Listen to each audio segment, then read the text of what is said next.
गौतम बुद्ध हर जगह जाकर ज्ञान का प्रचार प्रसार करते थे। उनके इन्हीं ज्ञान भरी बातों से एक युवक बहुत ज्यादा प्रभावित हुआ था। उस युवक की एक बहुत बड़ी परेशानी थी। परेशानी यह थी कि उसके परिवार वाले नहीं चाहते थे कि वह उच्च शिक्षा हासिल करे। उसके रिश्तेदार और गांव वाले भी यही चाहते थे कि वह ज्यादा पढ़ाई ना करे। पर उसके मन में शिक्षा को लेकर एक अलग प्रकार का जुनून था।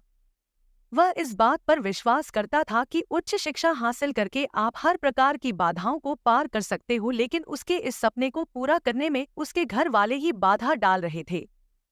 एक दिन जब उसे पता चला कि उसके गांव में गौतम बुद्ध आए हुए हैं, तो वह बिना देरी किए हुए उनके पास पहुंचा। गौतम बुद्ध के पास जाकर उसने कहा, गुरुजी, एक बहुत बड़ी दुविधा है। दरअसल मैं उच्च शिक्षा प्राप्त करना चाहता हूँ, और दूसरी तरफ मेरे घरवाले हैं जो यह उच्च शिक्षा को लेकर पक्ष में नहीं है। वह चाहते हैं कि मैं केवल खेतीबाड़ी का ही काम संभालूं, पर मुझे ऐसा नहीं करना है। कृपया मुझे उचित मार्गदर्शन दीजिए। बुद्ध ने कहा, ठीक है वत्स, मैं तुम्हारे गांव जाकर लोगों को शिक्षा के बारे में उचित मार्गदर्शन दूंगा। वह युवक बहुत खुश हुआ। उसने सोचा कि अब उसका उचित शिक्षा का सपना साकार होने वाला है। बुद्ध उस युवक के साथ गांव पहुंचे। जैसे ही गांव वालों को पता चला कि बुद्ध गांव पधारे हैं, वह सभी दौड़े हुए बुद्ध के पास चले आए। बुद्ध ने कुछ दिनों के लिए उस गांव में रुकने का सोचा।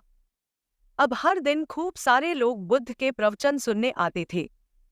ऐसे में बुद्ध ने सोचा कि क्यों ना गांव वालों को शिक्षा जैसे विषय पर उचित ज्ञान दिया जाए।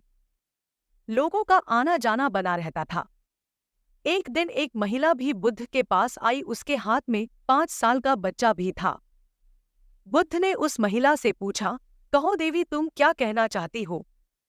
महिला अपने बच्चे को दिखाती हुई बोली, गुरुजी, कई लोग कहते हैं कि बच्चे को शिक्षा दिलवाना अति आवश्यक है।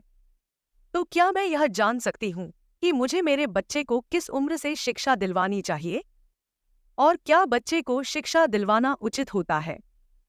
बुद्ध बोले, देवी, शिक्षा जीवन का सबसे महत्वपूर्ण हथियार है। इसके अभाव में आप अपने जीवन की कल्पना तक नहीं कर सकते हैं। और रही बात बच्चे को शिक्षा देने की, तो वह 1 साल से ही देनी शुरू कर देनी चाहिए। ऐसे में धीरे धीरे बच्चे के बुद्धि का निरंतर विकास होता रहता है। महिला के दिमाग में बुद्ध की शिक्षा गहराई तक उतर गई। उस दिन के बाद से वह अपने बेटे को शिक्षा प्राप्ति हेतु विद्यालय भेजने लगी। फिर एक दिन ऐसा आया कि गांव में खूब तेज बारिश आई। क्योंकि उस युवक को जल संरक्षण की तकनीक पता थी, इसलिए उसने जल का भरपूर संरक्षण किया। उसने जल संरक्षण की तकनीक गांव वालों को भी समझाने की कोशिश की, लेकिन गांव वालों ने उसकी बात को नजरअंदाज कर दिया। लेकिन वह युवक अपने काम को लेकर अडिग रहा। अब एक पूरा साल बीत गया और नया साल आ गया था। नए साल के गर्मी के मौसम में खूब गर्मी पड़ी। गांव वालों को खेती के लिए पानी की किल्लत पड़ गई।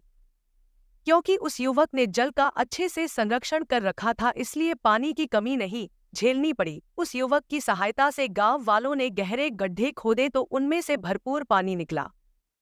उस पानी की सहायता से किसानों ने खेती बाड़ी की। अब सभी गांव वालों को शिक्षा का असली महत्व समझ आ गया था।